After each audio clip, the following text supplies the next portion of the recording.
Bismillahirrahmanirrahim. Assalamualaikum warahmatullahi wabarakatuh. Alhamdulillahi rabbil alamin. Wassalatu wassalamu ala habibi rabbil alamin Sayyidina wa maulana Muhammadin wa ala alihi wa ashabihi ajma'in. Amma ba'du. Ikhwan akhwat yang dimuliakan Allah Ta'ala, sebelumnya mohon maaf, jam 6:30 ini baru bisa membersamai antum semuanya. Selayaknya jam 6. Tadi kebetulan yang minta ngisi agak jauh dari Bulak Kapal. Selesai jam 6 kurang diskusi, tak bilang satu saja, ada yang minta lagi. Jadi kalau dituruti bisa jam 8 mungkin diskusinya, tapi alhamdulillah bisa jam 6 lebih berapa tadi, 10 bisa selesai. Insyaallah kita lanjutkan kajian pekan kelima, pekan istimewa ya. Pekan istimewa kelima, kita ambil kitab Al-Hikam, masuk ke hikmah yang ketiga. Masih ingat ya hikmah yang kedua kemarin? Apa hikmah yang kedua? Iradatuka tajrid ma'a iqamatillahi iyyaka fil asbabi minasyahwatil khafiyah. Kalian mau fokus ibadah, enggak mau berusaha. Padahal Allah Subhanahu wa taala masih memposisikan kalian di dunia asbab, dunia kerja. Banyak tanggungannya. Tapi pengennya fokus ibadah, itu adalah syahwat tersembunyi, enggak bagus maksudnya. Atau sebaliknya, wa iradatukal asbabi ma'iqamatillahi iyyaka fit tajridi inhitatun 'anil himmatil 'aliyah. Giliran Allah Subhanahu wa taala fokuskan kalian untuk ibadah, sudah pensiun, sudah sepuh, sehat walafiat, anak-anak sudah mentas, harusnya fokus ibadah, tapi masih mikiri cari duit, dunia sono, dunia sini, untuk sono, untuk sini, maka ini adalah inhitatun 'anil himmatil 'aliyah. Jadi seolah-olah jatuh dari hal yang atau berpaling dari keutamaan yang agung. Allah nyuruh kita fokus, malah ribut cari duit. Giliran disuruh cari duit, malah maunya fokus. Makanya kemarin saya jelaskan bagaimana kita memposisikan diri. Kalau memang masih punya anak, istri, adik-adik mungkin kecil, saudara-saudara yang belum bisa mandiri, ya kita harus berusaha, iya kan? Pagi sampai siang, siang sampai sore lagi, baru istirahat. Mungkin malam ada lembur, ya harus lembur, karena di situ ada ridho Allah ya. Di situ ada ridho Allah. Jangan maunya fokus ibadah, tapi bukan berarti tidak beribadah, ya tetap beribadah, hanya fokusnya kerja. Nah giliran disuruh fokus fokus ibadah, jangan maunya cari fokus kerja, udah gak ada. Nah anak sudah mandiri. Nah hikmah yang keempat, hikmah yang ketiga ini melengkapi hikmah yang kedua. Karena mungkin yang ngaji hikam enggak semuanya sudah pensiunan. Kan cocoknya kan ngaji hikam itu yang pensiunan. Yang pensiun baru bapak mertua saya, Pak Kusna. Pak Haji Ahmadi udah pensiun belum? Sudah. Ada lagi yang pensiun? Belum kan? Pak Haji Muhyiddin baru mantu belum pensiun kan? Belum, 2 tahun lagi. Apalagi Pak Ngadimin masih kelihatan belum. Pak Rudi anaknya baru masuk kuliah, satunya di pesantren kan, belum pensiun. Pak Saiful belum kan gitu ya. Pak Musleh pensiun belum? Udah pensiun. Ya. Jadi yang cocok sebenarnya sudah pensiun, yang sudah fokus ke ibadah. Tapi tidak semuanya kan. Dan ilmu tua ini tidak harus yang mempelajari usianya tua. Bagus juga meskipun muda belajar ilmu tua. Ayo belajar kita menjadi tua sesaat gitu ya. Menjadi tua sesaat. Nah, ini sekarang diajarkannya seperti ini. Kemarin sudah saya jelaskan, kata Ibnu Athaillah, kalau memang kalian Allah jadikan di alam sebab, Allah fokuskan kalian untuk berusaha, masih banyak tanggungan, Kalau kayak kami di sini di El Tartil masih banyak cita-citanya gitu. Banyak hal yang pengen kami wujudkan. Semoga Allah mudahkan. Semoga kami panjang umur sehat ya. Amin ya rabbal alamin. Ya sudah. Berusahalah. Bekerjalah yang giat. Susun rancangan kalian. Bahasanya gitu.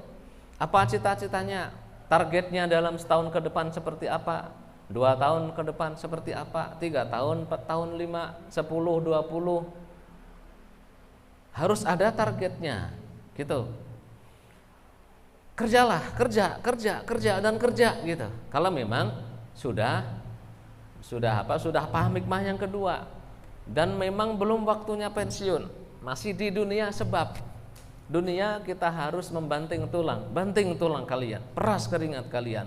Tapi ingat hikmah yang ketiga ini. Apa itu? Sawabikul himami la takhriqu aswaral aqdar. Bahwasanya cita-cita yang tinggi, usaha yang maksimal, kalau bahasa kita ya. Semua usaha yang maksimal, super maksimal, semua cara yang ditempuh, semua relasi yang dimiliki, semua cabang-cabang usaha yang ada, tidak akan mungkin, tidak akan bisa menembus benteng takdir. Saya ulangi ya. Usaha segigih, sekuat, sehebat apapun, usaha tersebut tidak akan mampu menembus benteng takdir. Jangankan merubah takdir, menembus bentengnya saja, membuka bentengnya saja itu tidak bisa.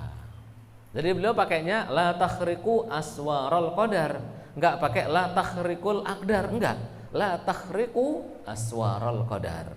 Jadi ibaratnya takdir itu satu hal dikelilingi dengan benteng.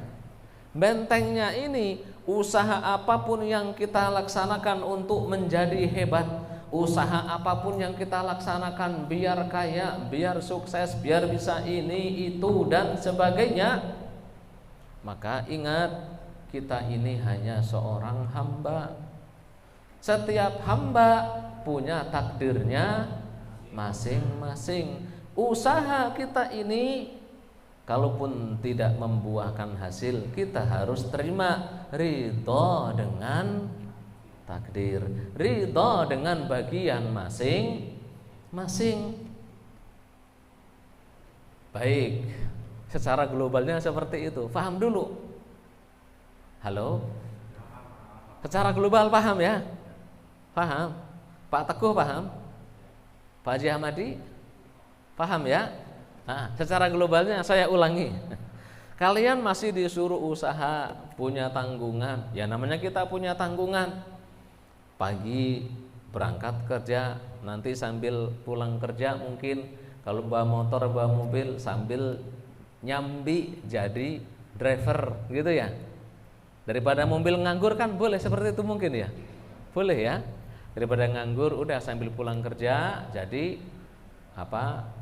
online, pengantar online, ngajak siapa yang mau bayar atau kan gitu, iya kan? Kadang sambil kerja di mana? Sambil jadi guru, ya. Sambil jadi guru, sambil bawa gorengan atau donat atau hasil olahan rumah taruh di warung-warung kan gitu. Mungkin kalau bahasa orang kecil ini, bahasa saya yang orang kecil. Bahasa orang yang besar gitu ya, bahasa orang besar karena memang fokusnya masih kerja, udah buka toko yang ini, buka lagi cabang yang di sono, buka lagi cabang yang di sono, yang punya showroom di sini sudah sukses, cari lokasi mana yang belum ada showroom, buka lagi di sono biar nambah usahanya, terus dan terus seperti itu. Namanya juga usaha. Tapi ingat, usaha kalian itu kadang berhasil, kadang nggak berhasil. Kadang setelah naik, setelah berhasil, tiba-tiba ada gaya baru dalam usaha, akhirnya usaha kita ditinggalkan. Itulah kita disuruh ingat bahwa sekencang apapun usahamu, sekuat apapun relasimu tidak bisa menembus benteng takdir. Semua dunia ini ada takdirnya. Zaman akan berganti, itu ada takdirnya. Zamannya dulu orang-orang kaya adalah yang memiliki toko-toko gede di samping jalan-jalan protokol utama. Jadi kalau zaman dulu ke kampung kami, ke Palembang itu jalannya cuma dua, lintas timur, lintas barat. Yang buka resto-resto itu di pinggir-pinggir jalan, pemberhentian-pemberhentian orang kaya-kaya itu. Zamannya berubah. Datang Pak Presiden baru, Masya Allah, buka jalan tol. Iya, ganti sekarang yang kaya, yang punya usaha di res. Iya apa enggak? Ya, yang jalan-jalan dulu, ya gantian gitu loh ya. Soalnya udah pernah merasain kaya, sekarang gantian gitu ya. Nah, dulu yang kaya, ya kitanya mah seneng kalau jalan tol. Kenapa? Kan dulu kalau kami nyebrang itu bisa 10 jam lebih dari nyebrang itu sampai ke rumah. Kadang 15 jam dari nyebrang Bakahuni ke rumah. Sekarang misalkan lancar saja, dari nyebrang 4 jam insya Allah sampai rumah. Bayar tolnya ya meskipun 200-an gitu, ya kalau 200 tapi 4 jam, pilih mana? 204 jam bayar 200 atau enggak bayar tapi 15 jam, bensinnya bisa lebih mahal itu. Lah iya kan, zamannya berubah. Dulu sebelum ketemu namanya smartphone, yang kaya siapa? Wartel, iya kan? Ada telepon-telepon di jalan gitu kan, pakai koin. Zamannya berubah, berubah semua. Sekarang wartel tutup, gulung, gulung karpetnya, sak lantai-lantainya, sak gedung-gedungnya. Ya. Dulu yang kaya adalah mereka-mereka yang punya pusat perbelanjaan gede, Giant di mana-mana, iya kan? Ya Matahari, ya Ramayana, ya Robinson gitu ya. Dulu gitu. Dulu kalau kita ini kalau datang ke sono gitu bahagia gitu. Sekarang orang itu udah males ngantri, males macet. Betul apa enggak? Akhirnya sekarang yang kaya yang punya Shopee gitu ya, Lazada, ya toko oranye, toko hijau, toko apa lagi itu kan, dan sebagainya. Iya kan? Ada Tokopedia, ada beli-beli, ada macem-macem gitu. Iya. Akhirnya yang punya Giant tutup enggak? Tutup. Ini Mutiara Gading tutup. Sana deket apa? PTI tutup juga kan? Tutup. Sana mall di mana itu? Di sana ada Ramayana, sana tutup. Iya, memang setiap zaman ada takdirnya. Kita yang penting usaha. Kadang ya berhasil, kadang tidak. Ya kita harus rela dengan takdir. Paham ya? Kalau kita pahami ini, ya wes kita sudah usaha. Kaya atau tidak bukan urusan kita. Mau kaya mau enggak pasti bisa bahagia, pasti. Selama kita beriman, beramal soleh, lanuhyiyannahu hayatan thayyibah. Pasti kami hidupkan orang-orang yang beramal soleh dengan kehidupan yang baik. Karena bahagia tidak harus punya mobil.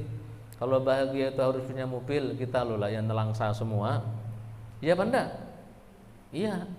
Dan tidak semua orang yang punya mobil pasti bahagia, gitu kan? Iya. Bahagia tidak harus berumah tingkat gede. Kadang bahagia itu ada di kontrakan. Saya juga ngalami bahagia ngontrak ya bulanan, meskipun bulanan gitu ya, 500 per bulan, tahu-tahu rumahnya dijual sama yang punya. Bahagia wae gitu. Biasa wae. Enggak masalah gitu, biasa. Bahagia itu enggak ada syarat yang aneh-aneh. Bahagia letaknya di hati. Udah punya usaha, ditimang-timang usahanya, dimodal-modalin, dipinjemin duit, enggak jalan. Nah kalau kita ini enggak paham, ada namanya takdir, stres orang. Iya apa enggak? Iya, stres orang. Makanya udah diterima saja. Kalau kita sudah usaha, kok ternyata usahanya enggak nggak jalan atau usahanya kok ternyata bangkrut, wis berarti bukan di situ sukses kita. Cari usaha yang lain. Yang belum nikah ini kan ada Yusuf, ada siapa lagi belum nikah ini? Yusuf aja yang belum nikah ya. Ini murid saya tua-tua semua ini udah. Yang belum nikah kan gitu, namanya orang belum nikah. Kadang kesengsem, tertarik sama lawan jenis. Lumrah kan Pak Haji Ahmadiyah. Lumrah normal, malah laki-laki kalau senang perempuan lumrah atau enggak? Lumrah. Atau perempuan senang laki-laki lumrah, itu normal. Ya. Mungkin Yusuf gitu lihat anak siapa kok bening gitu ya, kok bening gitu ya, jadi tertarik gitu. Akhirnya dikejar-kejar, diburu-buru, cari sono cari sini, gimana biar nyambung. Ya kalau memang jodohnya ya dapat, ya disyukuri, alhamdulillah. Tapi kalau enggak jodohnya, kadang sudah pacaran 10 tahun, 7 tahun, 15 tahun, giliran nikah sama orang lain. Jadi kita menghidupi istri orang. Anda kan kayak gitu. Lah kalau kita pikirkan stres, kalau kita pikirkan terus menerus. Tapi kalau kita paham, usahamu segede apapun, kalau bukan jatahmu ya nggak bakal kamu ambil. Nah disinilah Ahlus Sunnah wal Jamaah mewajibkan iman kepada takdir. Dalam hadis Bukhari, hadis Muslim dari Umar bin Khattab radhiyallahu anhu, hadis yang masyhur ya. Kalau di Arba'in Nawawi itu hadis yang nomor 2, iya kan? An Amirul Mu'minin Umar bin Khattab radhiyallahu anhu qala bainama nahnu julusun 'inda Rasulillah sallallahu alaihi wasallam dzata yaumin ittala 'alaina rajulun syadidu bayadis thiyabi syadidu sawadis sya'ri la ya'rifuhu minna ahad. Panjang hadisnya. Satu saat kami bersama baginda Nabi sallallahu alaihi wasallam, datang seseorang laki-laki yang pakaiannya putih bersih, rambutnya hitam legam. Kami tidak ada yang kenal dengan laki-laki ini. Tiba-tiba duduk di depan baginda Nabi sallallahu alaihi wasallam.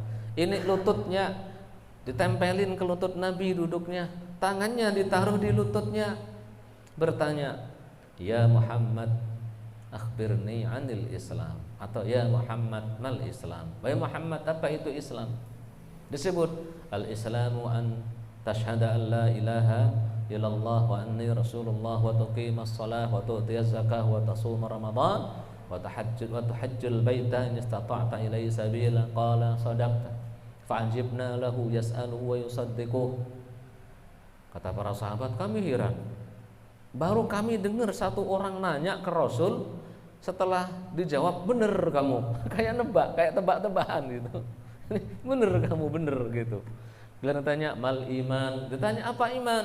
Antu'minu billahi wa malaikatihi wa kutubihi wa rusulihi wal yaumil akhiri wa bil qadari khairihi wa syarri. Beriman pada Allah, malaikat, rasul, kitab hari akhir, dan beriman kepada takdir. Beriman pada takdir. Ini juga pernah saya jelaskan di kitab Tahawiyah ya. Beriman pada takdir, baik atau yang buruk.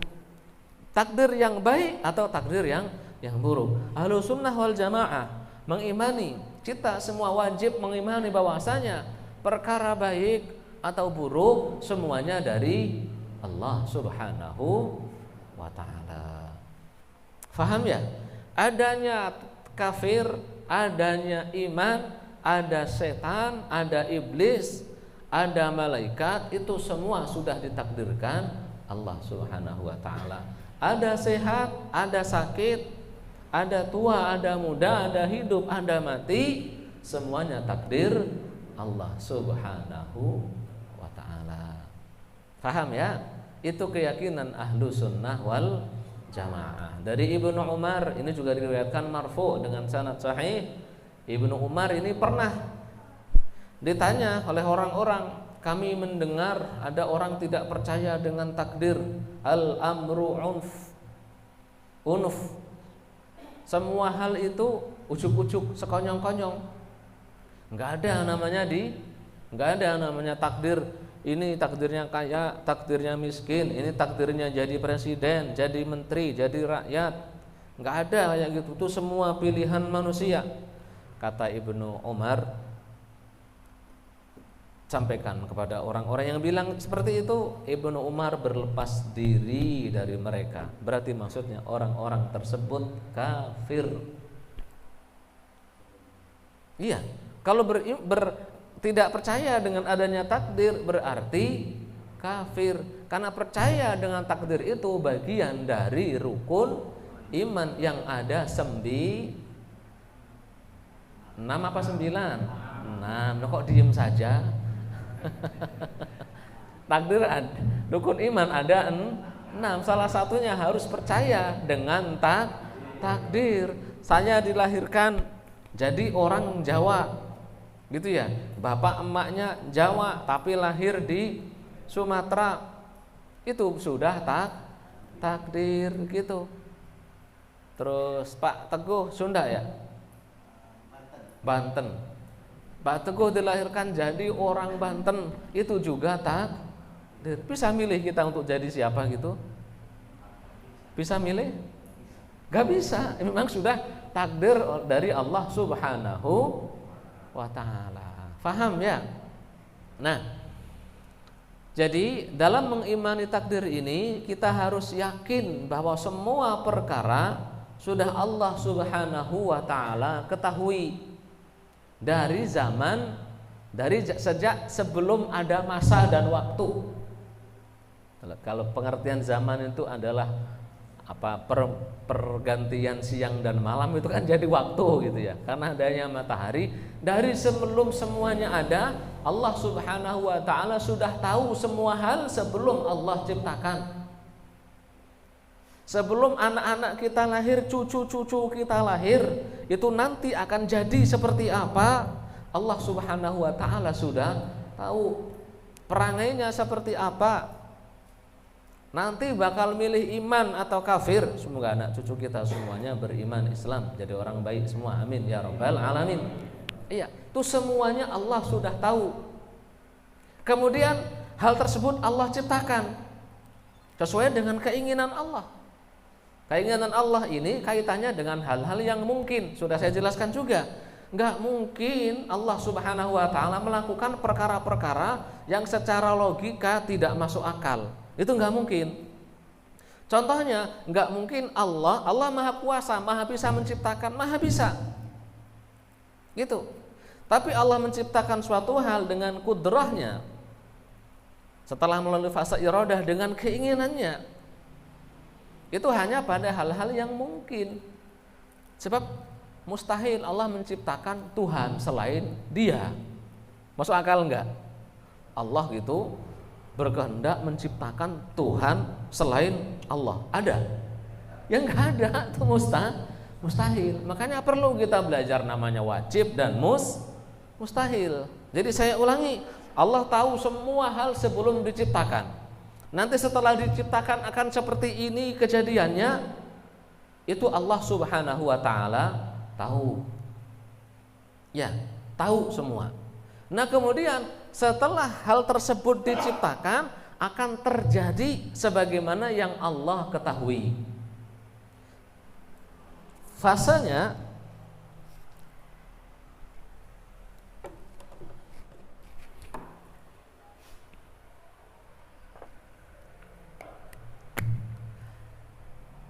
jadi Allah punya sifat namanya ilmu. Allah mengetahui.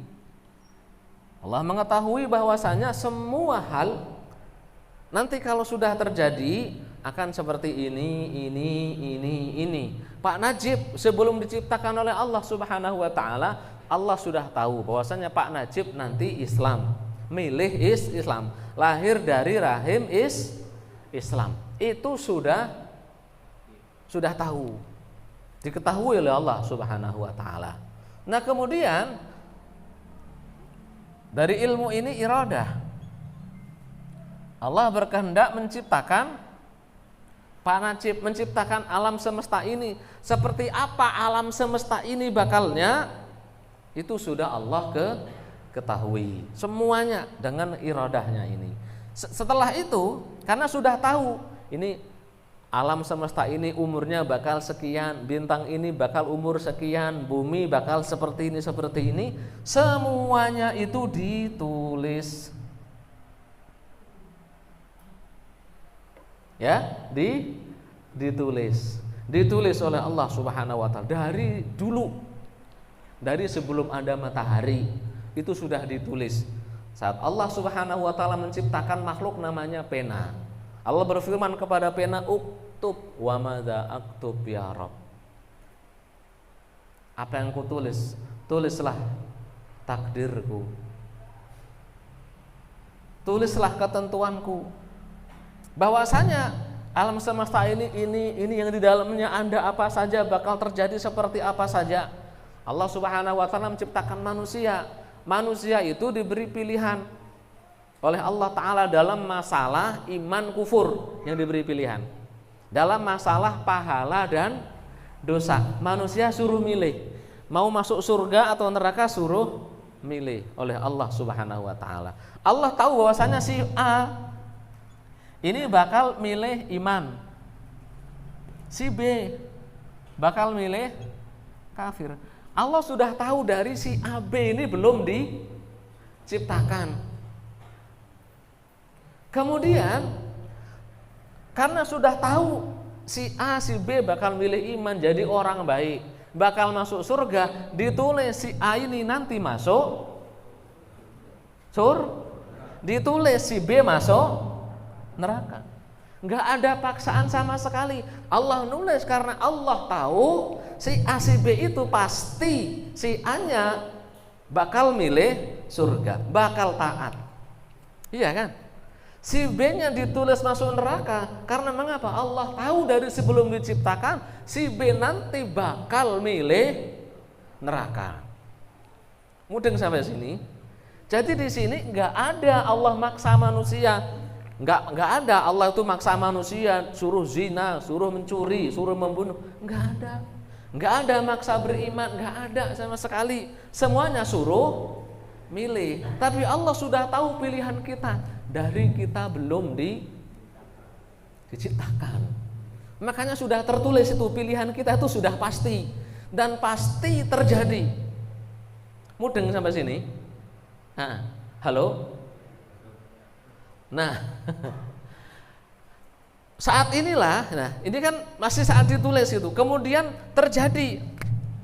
Kemudian sini kan penciptaan, khalq, penciptaan.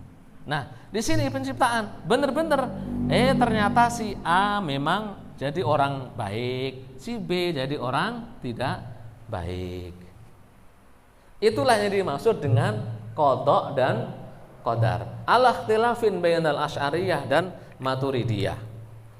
Asy'ariyah mengatakan yang di sini ini namanya qadha, di sini qadar. Atau sebaliknya, di sini kata Maturidiyah, di sini qadar, di sini qadha. Tapi semuanya sepakat bahwasanya tidak ada namanya jabr, tidak ada namanya paksaan. Manusia disuruh milih kalau kaitannya adalah pahala dan dosa. Ini surga dan neraka. Untuk ini manusia disuruh milih. Karenanya faman syaa'a falyu'min, yang mau silahkan beriman, wa man syaa'a falyakfur, kalau mau silahkan kafir. Inna a'tadna lidh-dhalimina nara, kami siapkan bagi orang zalim neraka. Ingat, kalau milih dosa berarti neraka, kalau milih pahala iman berarti pilihan masing-masing. Ini halal, ini boleh, ini tak boleh. Kerjain yang boleh, surga. Milih yang enggak boleh berarti neraka. Terus yang dilakukan si A, si B ini namanya apa? Ini disebut sebagai kasbu atau al-kasbu.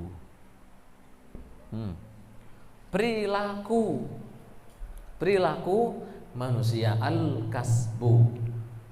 Laha ma kasabat wa 'alaiha ma tasabat. Bagi setiap jiwa yang mereka usahakan, ini usaha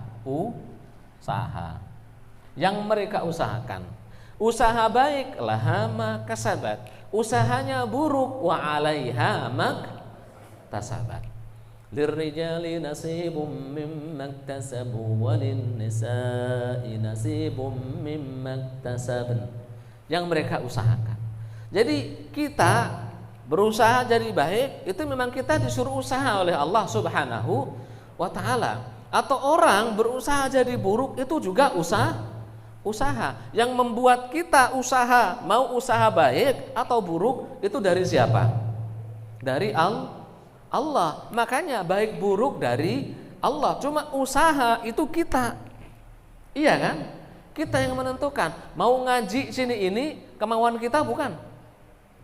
Iya kan? Iya, kemauan kita. Ada yang maksa datang ke sini? Enggak ada kan? Kemauan kita. Gitu. Atau orang mau mabuk, dipaksa enggak orang mabuk itu? Enggak. Ya kalau sampai ada namanya paksaan, nanti hukumnya marfu, hukumnya enggak ada. Iya. Rasul sabdakan, "Innallaha tajawaza an ummati." Allah mengampuni dari umatku. Apa itu? Salah satunya mastukrihu alai, hal-hal yang dipaksakan pada mereka. Kalau disuruh dipaksa untuk mabuk, kalau enggak mabuk dibunuh, mabuk, dosa enggak? Enggak. Bahkan kalau kepaksa kita makan bangkai, kalau enggak makan bangkai mati, dosa enggak? Enggak. Kapan ada pahala dosa? Kalau ada usaha yang ikhtiar kita, pilihan dari kita sendiri. Ini yang tidak ada paksaan di sini. Tapi selain ini, bentuk tubuh, bentuk rupa kita seperti apa, mata kita seperti apa, ganteng atau pesek, pendek atau tinggi, takdir bukan?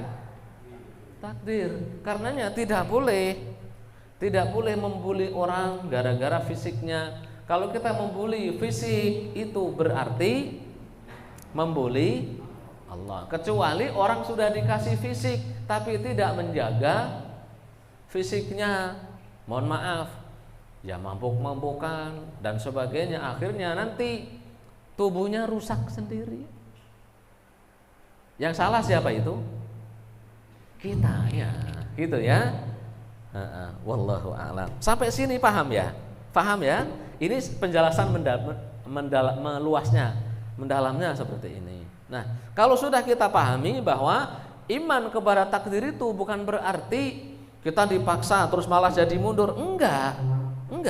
Iman pada takdir itu kita tahu bahwasanya Allah sudah mengetahui kita bakal jadi seperti apa. Cuma kita tahu enggak? Enggak akan tahu, enggak akan ada yang tahu. Bahkan kalau yang disampaikan Rasulullah SAW kepada Ibnu Abbas, diajarkan wa'lam, ya bunai, tahuilah wahai anakku, gitu. Lau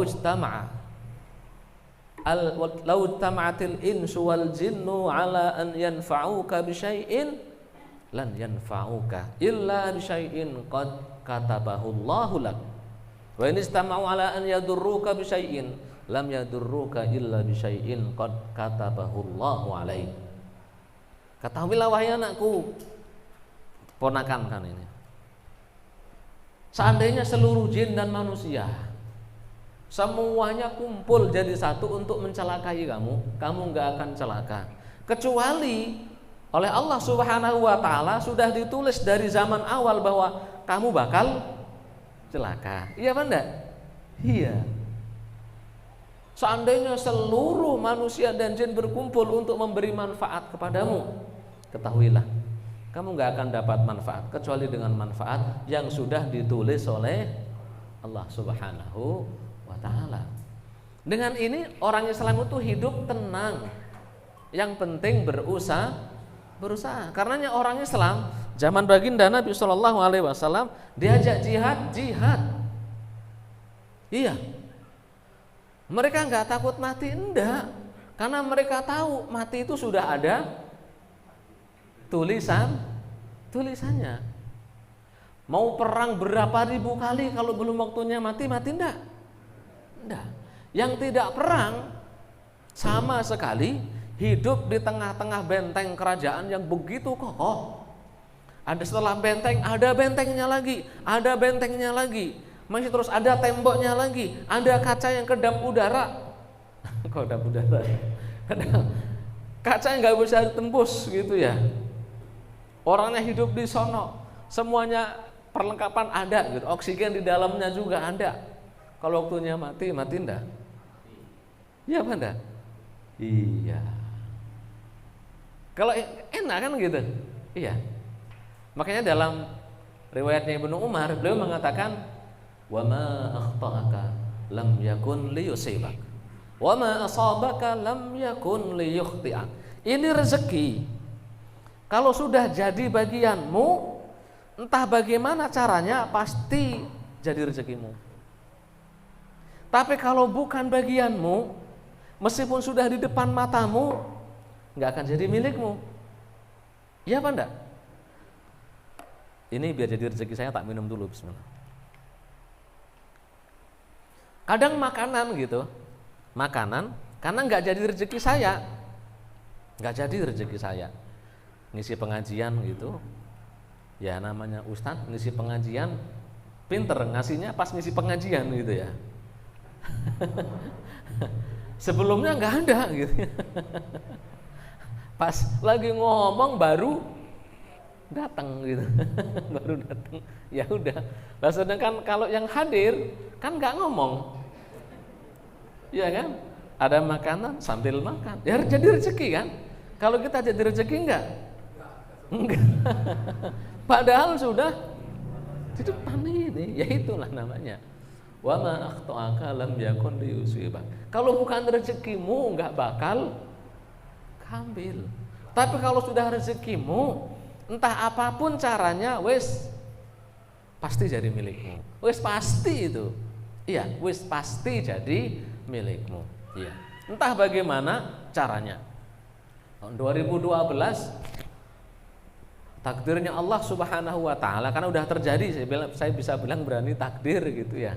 Tahun 2012 khazin itu harus umroh. Padahal waktu itu jangankan mikir umroh, ngontrak aja bulanan. Gajinya itu untuk bayar kontrak, bayar cicilan motor habis. Masih harus ngirim istri per bulan. Kok mikir umroh? Tapi di tahun itu khazin harus umroh. Ya bisa. Setelah ngaji seperti ini, ada orang kaya. Dulu namanya Pak siapa ya? Pak Yana kalau nggak salah. Orang MGT. Nggak tahu di mana beliau, saya nggak tahu sekarang beliau di mana gitu ya. Namanya dulu Masya Allah orang baik, setahu saya orang baik gitu ya. Tahu-tahu setelah ngajinya di MGT, di TPA MGT. Mohon maaf Pak Ustadz, punya paspor? Punya. Bisa enggak nemenin saya umroh? Lah, kalau bisa mah bisa, tapi enggak ada duitnya. Udah saya pesenin Ustadz, duitnya sudah dibayarin, sudah saya bayarin Ustadz, tinggal minta paspornya saja. Jadi udah dipesenin, kursinya sudah dipesenin. Takdirnya mudeng ya. Iya, karena Allah tahu saya bakal umroh hari segitu, ditulis oleh Allah Subhanahu wa taala tahun 2012 khazin itu gimana caranya wis pasti umroh. Iya. Ada Bu Adawi ya? Enggak ada ya? Bu Adawi sudah umroh ya Bu Adawi ya? Bu Adawi itu sudah umroh tahun 2000 berapa itu? 2018. Bu Adawi ya harus umroh. Lah gimana caranya? Ya nggak tahu. Tahu-tahu Bu Siti Rahimah ternyata sudah nabung merencanakan untuk guru-guru El Tartil ini diumrohin satu orang satu orang per tahun ya, 1 tahun per orang apa 2 tahun gitu dulu itu. Akhirnya bisa berangkatin umroh dengan Ustadz Amin. Ya Ustadz Amin ya, dengan antum ya, dengan Ustadz Amin ini yang diberangkatin, dengan Ustadz Amin. Ketemu di sana. Kayak tahun 2018 takdirnya saya sama Ustadz Amin itu ketemu di Madinah. Ada fotonya, ada ketemu di Madinah gitu.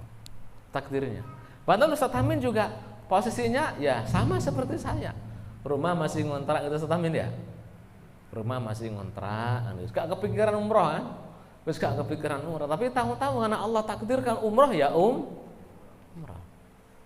Nah di sini kalau kita paham, kalau kita yakini enak dalam usaha, dalam hidup juga enak gitu. Kok anak orang bisa tembus kampus sono, anak saya kok enggak nembus-nembus. Wis toh, kita yakini sukses itu enggak harus di kampus sono. Iya benar? Iya. Kampus-kampus yang paling keren gitu ya. Apa contohnya? UI gitu ya. ITB, terus UGM, kan kampus keren-keren itu ya semuanya. Impian gitu. Tapi apakah semua lulusan kampus tersebut sukses gitu? Apakah berarti kalau tidak masuk kampus tersebut nggak bisa kaya melebihi lulusan kampus tersebut? Enggak juga kan? Banyak lulusan kadang nggak kuliah juga lebih kaya, banyak enggak? Iya kan? Iya. Kadang juga nggak lulusan kampus tersebut malah jadi anggota DPR. Iya benda? Iya. Teman-teman saya itu dari Lipia banyak jadi anggota DPR. Padahal bukan lulusan kampus-kampus yang keren-keren, kuliahnya gratis, ya, kuliahnya gratis. Malah rata-rata di situ orang-orang kere dulu ya, dulu rata-rata orang kere karena nggak punya duit untuk kampus bayar, ya ke Lipia biar dapat duit sebulan berapa so? 500 gitu ya. Ya bismillah, sama Ustadz Amin juga kan gitu. Tapi bisa sukses ya, ya bisa. Dulu pernah lulusan Lipia itu jadi gubernur Jawa Barat, ada kan? Ustadz siapa itu namanya? Iya, itu lulusan Lipia, kampus agama, nggak lulusan politik, tapi bisa jadi gubernur. Lulusan Mesir pernah jadi gubernur di Lombok, siapa namanya? Tuan guru siapa itu? Iya, nggak harus lulusan FISIP UI, wala Gajah Mada, wala apa, toh bisa sukses, iya kan? Iya. Dan sekarang juga masuk bursa pencalonan presiden, kan banyak lulusan seperti itu. Nggak harus kampus ini, kampus itu, semuanya bisa sukses. Paham ya? Mungkin nanti pengennya punya menantu seperti ini Pak Rudi gitu ya. Pengennya punyanya menantunya ini. Pengennya ada kriteria 5, nggak nemu 5 kriteria, nemunya 4, ya disyukuri, alhamdulillah. Ya, itu jodohnya kan gitu. Kalau mau cari yang sempurna, anaknya juga tidak. Paham dah? Nah disinilah. Jadi semua usaha kita harus kita pahami. Ada usaha, ada takdir. Bukannya takdir itu bisa dirubah, bisa dengan doa, iya. Tapi kita yakin nggak? Kita pasti nggak kalau sudah doa pasti takdirnya berubah? Bisa memastikan? Nggak bisa kan? Semuanya cuma permohonan, cuma iya apa enggak? Pangadimin pengen punya apa? Pengen punya istri 4 gitu, pangadimin gitu ya. Doa gitu kan. Doa. Tapi sampai meninggal cuma 1. Ya wes takdirnya cuma 1. Ya wes gitu. Udah tuh yang udah sepuh-sepuh kayak Pak Haji Ahmadi itu dulu cita-citanya pengen nambah. Kalau udah seperti sekarang mikir nambah Pak Haji Ahmadi? Enggak, udah kebanyakan asam dan garam. Terutama asam urat. Udah enggak mikirnya kolesterol, tekanan darah, mikirnya kan gitu kan? Lah iya. Jadi wes selama sudah berusaha, kita sudah maksimal usahanya, nggak perlu risau, nggak perlu apa, udah semuanya itu ada takdirnya masing-masing gitu. Saya kemarin ketemu dengan temannya Pak Kusna, Pak Polisi juga gitu. Nah, Pak Haji Sugeng. Katanya, kok nggak ada yang jadi polisi anaknya, Pak Haji? Ya nggak ada yang mau Pak Ustadz. Udahlah, namanya rezeki juga ada masing-masing. Itu namanya sudah paham ini. Meskipun nggak belajar sudah paham gitu. Sukses itu nggak harus jadi polisi. Sukses itu nggak harus jadi tentara. Bahagia itu nggak harus punya istri cantik. Istri jelek itu lo kadang juga betul Pak. Iya enak, ditinggal juga nyaman, pergi kemana-mana juga aman. Iya kan? Tetangga nggak ngelirik, setannya nggak doyan, demitnya nggak ndulit, awet nggak perlu modalin. Ini suami kalau kayak saya ini kan juga enak kan, jelek kayak gini maksudnya kan gitu kan, dilepas kemana-mana juga. Kalaupun saya ngelirik, kadang tak lirik, orang jelek kok ngelirik kan gitu ya. Iya, nggak harus punya suami ganteng, nggak harus punya suami kaya. Coba suaminya kaya gitu, pasti mikirnya kawin lagi Bu. Iya kan? Kalau suaminya kaya, tapi kalau suaminya kere, enggak biasanya Bu, enggak mikir kawin lagi. Udah mikir buat makan hidup satu aja bingung gimana mikir yang lain. Iya ya, pahami ya. Jadi enak-enakan saja gitu. Nah, ya anak kita kerjanya di mana? Yang penting mereka suruh belajar. Selama masih ada kesempatan belajar. Ingat, belajar enggak itu pilihan loh, itu kan? Jadi baik atau enggak itu pilihan. Enggak boleh nyalahin takdir, enggak boleh bilang saya goblok karena takdirnya goblok. Enggak seperti itu. Innamal ilmu bitta'allum, sabda baginda Nabi. Kalau pengen pinter ya harus belajar, iya kan? Kalau pengen jadi baik ya harus belajar baik. Wa innamal hilmu bittahallum. Orang jadi lembut, jadi baik itu juga karena belajar lembut. Nggak boleh kita, saya ini sudah seperti ini, saya emang kayak gini, orangnya temperamental, suka marah-marah, ngajak berantem. Nggak boleh seperti itu. Itu bukan takdir, itu pilihan. Gitu. Diajak pakai jilbab, saya belum dapat hidayah. Bukan belum dapat hidayah, kamu nggak mau nerima. Sudah diajak itu sudah dapat hidayah, cuma nerima atau tidak. Diajak iman atau kafir, diajak iman, mau nerima itu berarti menerima hidayah. Kalau nggak nerima berarti nggak boleh nyalain takdir. Takdirnya saya kafir, enggak. Kamu yang milih, tapi pilihanmu tuh Allah sudah tahu, Allah catat gitu. Karenanya agar tidak ada argumentasi nanti di akhirat, ya Allah saya kamu jadikan kafir, ya Allah engkau jadikan saya sebagai orang gak beriman, orang fasik, ahli maksiat. Enggak, biar enggak ada argumentasi seperti ini. Allah ngutus dua hal. Yang pertama Nabi Rasul, yang kedua diturunkan Quran Alkitab. Li'alla yakuna linnasi 'ala Allahi hujjatun ba'da ar-rusul. Agar manusia tidak bisa berhujjah, enggak bisa alasan. Kenapa kok kamu kafir? Ya Allah, saya kafir karena memang takdir saya kafir. Dan saya enggak dikasih tahu. Engkau enggak ngasih tahu saya bahwasanya kafir itu buruk. Makanya diutus Nabi dan Rasul. Nabi dan Rasul meninggal, ada pewarisnya. Pewaris Nabi Rasul itu bukan anak-anaknya, bukan, tapi para ulama. Kalau emang keturunan Nabi itu jadi ulama, itu pewarisnya. Tapi kalau enggak, ya enggak mewarisi, cuma sekedar keturunannya. Ya tetap kita sayangi, kita cintai sebagai dzurriyyatur Rasul. Tapi bukan ulama, ya bukan ulama. Tidak semua habaib itu ulama. Ada yang ulama, ada yang tidak. Yang ulama di samping kita cintai sebagai dzurriyyatur Rasul, kita cintai sebagai ulama. Kalaupun bukan habib, asalkan dia ulama, kita cintai juga, kita muliakan sebagaimana memuliakan baginda Nabi sallallahu alaihi wasallam. Tentunya tidak 100% sama, ada perbedaan antara nabi dan selain nabi. Faham ya? Jadi seperti itu ikhwatal iman. Ada kalau selain Nabi ada kitab, ada Qur'annya ini, ya kalamullah yang harus jadikan rujukan. Jadi tidak ada alasan nanti di akhirat saya nggak beriman karena tidak disuruh beriman. Disuruh. Allah Subhanahu wa taala sudah tahu Abu Jahal, Abu Lahab bakal milih kafir, sudah tahu. Tapi diutus Nabi untuk ngajak iman.